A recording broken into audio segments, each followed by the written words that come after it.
Hər kəsə salam. Çox vaxt elə bilirik ki, yaradıcılıq göydən düşmə bir şeydir, sanki hansısa ilham pərisi gəlməlidir ya da mütləq anadan gəlmə istedadlı olmalısan.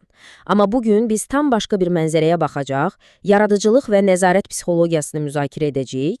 Ailə psixoloqu və psixoterapevt Sübhan Abuşovun yanaşmasına əsaslanaraq deyə bilərəm ki, sən demə, yaradıcılıq heç də təsadüfi deyilmiş, bu psixoloji şərtlərə və xüsusən də azadlıqla nəzarət arasındakı o incə balansa bağlı olan çox maraqlı bir prosesdir. Hazırsınızsa, gəlin dərhal başlayaq.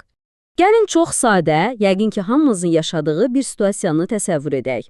İşləyirsiniz, hər şey qaydasındadır, beyninizdə super ideyalar uçuşur. Amma birdən kimsə, xüsusən də müdiriniz, gəlib düz arxanızda dayanır və prosesi izləyir. O an nə baş verir? Düz tapdınız, beyniniz sanki donur. Bəs axı, niyə daim izlənildiyimizi hiss etdikdə o güclü yaradıcılığımız saniyələr içində ölür? Məqalənin müəllifi, psixoloq Sübhan Abuşov bunu çox gözəl izah edir. Yaradıcılıq üçün psixoloji təhlükəsizlik şərtdir. Davamlı qiymətləndirildiyinizi hiss edəndə beyin sadəcə olaraq bloklanır. Baxın, Sübhan bəyin burada çox dəqiq, tam hədəfə vuran bir fikri var. O qeyd edir ki, izlənildiyiniz o gərgin anlarda sizin beyniniz tamamilə fərqli bir rejimə keçir. Yaratmaq rejimi sınır, yerinə sağ qalmaq və özünü qorumaq rejimi işə düşür. Yəni o an sizin yeganə dərdiniz rəhbərin gözünə pis görünməmək, səhv etməmək olur. Təbii ki, qorxunun, səhv etmək təlaşının olduğu yerdə hansısa riskdən və ya eksperimentdən söhbət gedə bilməz. Bəs korporativ dünyada bu boğucu mühitin adı nədir? Bəli, bu o məşhur mikromanagementdir. Bu, idarəetmədə sadəcə kiçik bir qüsur falan deyil. Mikromanagement hər xırda detala müdaxilə etmək, işçini addım başı nəzarətdə saxlamaqdır. Sübhan Abuşov xüsusilə vurğulayır ki, bu yanaşma işçinin üzərinə çox ağır psixoloji yük qoyur. İnsanın qərar vermə azadlığı əlindən alınır və nəticədə onun potensialına sarsıdıcı bir zərbə dəyir. Gəlin mikromanagementin daxilinə baxaq. Nə baş verir belə mühitlərdə? Birincisi, İşçi müstəqil qərar verməkdən tamamilə məhrum olur. İkincisi, hər hansı yeni bir təşəbbüs göstərmək o qədər riskli görünür ki, heç kim buna cəsarət etmir. Və ən əsası, məsuliyyət guya sizin boynunuzdadır, amma real nəzarət ipi bütövlükdə rəhbərin əlindədir. Və nəticə, əvvəllər enerji dolu, yaradıcı olan o işçi zamanla sadəcə passiv, deyiləni edən bir robota çevrilir. Çox üzücüdür, elə deyilmi? Yaxşı, bəs biz niyə belə asanlıqla passivləşirik? Ailə psixoloqu Sübhan Abuşov məsələnin psixoloji dərinliyinə getmək üçün bizi çox güclü bir konseptlə özünü müəyyənləşdirmə nəzəriyyəsi ilə tanış edir. Narahat olmayın, bu sadəcə quru, sıxıcı bir akademik termin deyil.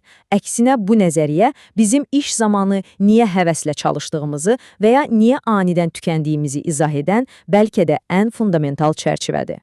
Bu nəzəriyyə göstərir ki, içimizdəki o daxili motorun, yəni motivasiyanın işləməsi üçün bizim 3 əsas psixoloji ehtiyacımız var.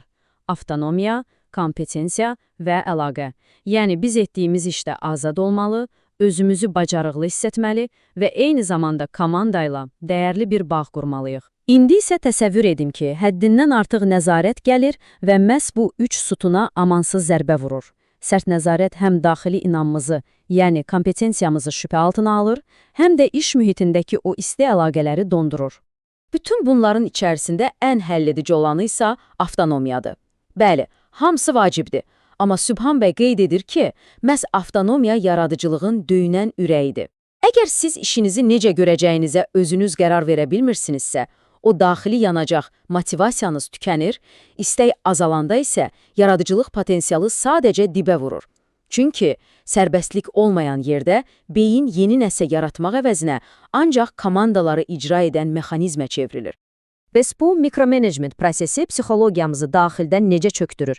Psixoterapevtimiz qeyd edir ki, mikromanagementin yaradıcılığı məhv etməsi əsasən 3 böyük istiqamətdə gedir. Gəlin indi bu 3 məhvedici təsirin hər birinə tək-tək diqqətlə baxaq ki, vəziyyətin nə qədər ciddi olduğunu anlayaq. Birinci təsirimiz qorxu və riskdən qaçma. Bilirsinizmi, bu ən kəskin hiss olunan şeydir. Hər addımı yoxlanılan insanda istər-istəməz bir xof, səhv etmək qorxusu yaranır. Amma axı yaradıcılıq elə cəsarət deməkdir. O, sınanmamış yollarla getməyi, risk etməyi tələb edir. Qorxu olan mühitdə isə heç kim o riski gözə almaz. İşçi sadəcə başımı aşağı salıb təhlükəsiz zonada qalım deyə düşünür. İkinci məqam isə daxili motivasiyanın zəifləməsidir. Əvvəllər işiniz sizin üçün maraqlı idi, elə deyilmi?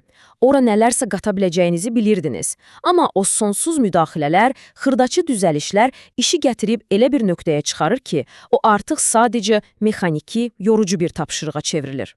Səhər oyanıb işə getmək sanki bir məcburiyyət olur. İçinizdəki o atəş vara, bax o yavaş-yavaş sönür. Üçüncü təsir isə koqnitiv sərbəstliyin məhdudlaşmasıdır. Açığı, bu çox düşündürücü bir məqamdır. Bizim beynimiz bir-biri ilə əlaqəsi olmayan fikirləri birləşdirəndə yaranır o super ideyalar. Amma mikromenecment altında bu azad ideya axını kəsilir. Beyin başlayır ancaq qəbul edilə bilən, risksiz və təhlükəsiz fikirlər axtarmağa.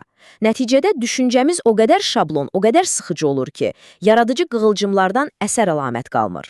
Belə olan halda çoxumuz dərhal, deməli heç bir nəzarət olmamalıdır deyə düşünə bilərik. Amma xeyr, Sübhan Abuşov tam bu nöqtədə bizi çox ciddi şəkildə xəbərdar edir. Nəzarəti tamamilə pis bir şey kimi görmək çox böyük səhvdir. Bizim problemimiz nəzarətin varlığında deyil, onun düzgün balanslaşdırılmamasındadır. Yəni hər şeydə olduğu kimi burada da o qızıl ortanı tapmaq lazımdır. Bunu vizual olaraq belə təsəvvür edək. Bir tərəfdə heç bir nəzarətin olmadığı vəziyyət var. Bu, sizə azadlıq kimi səslənsə də, əslində tam bir xaosdur. Hədəf yoxdur, enerji boşuna gedir. Digər tərəfdə isə artıq dərindən bildiyimiz o həddindən artıq nəzarət var. Yaradıcılığın və psixologiyanın boğulması. Yəni, hər iki kənar nöqtə fəlakətdir. Əsl effektiv və sağlam iş mühiti məhz bu iki təhlükəli uçurumun tam ortasında yerləşir. Bəs optimal yanaşma necə olmalıdır? Məqalə bizə çox praktiki 3 addımlıq bir yol göstərir.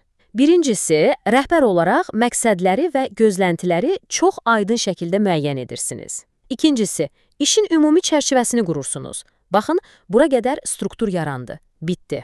Və ən kritik üçüncü addım, icra üsulunu, yəni işin necə görüləcəyini işçinin öz öhdəsinə buraxırsınız. Rəhbər nəyi sualına cavab verir, işçi isə necə sualını həll edir. Beləcə, həm nizam-intizam olur, həm də o möhtəşəm avtonomiya qorunur. Yekunda qeyd edək ki, insan psixologiyası xüsusilə yaradıcılıq məsələlərində inanılmaz dərəcədə həssasdır. Bugünkü təhlilimizdən və Sübhan Abuşovun yanaşmasından bir daha gördük ki, motivasiyanı diri tutmaq üçün azadlıq nə qədər şərtdirsə, düzgün istiqamət də bir o qədər vacibdir. Əsas məsələ bu ikisini düşmən yox, müttəfiq edə bilməkdir. İndi isə həm rəhbərlərə, həm də komanda üzvlərinə ünvanlayacağım bir sualla sizi baş-başa buraxmaq istəyirəm. Öz iş mühitinizdə nəzarətlə azadlıq arasındakı o qızıl balansı həqiqətən tapa bilmisinizmi? Öz yaradıcılıq potensialınızı xilas etmək üçün bəlkə də bugün düşünməli olduğunuz ən vacib sual budur. İzlədiyiniz üçün təşəkkür edirəm. Növbəti təhlillərdə görüşənədək.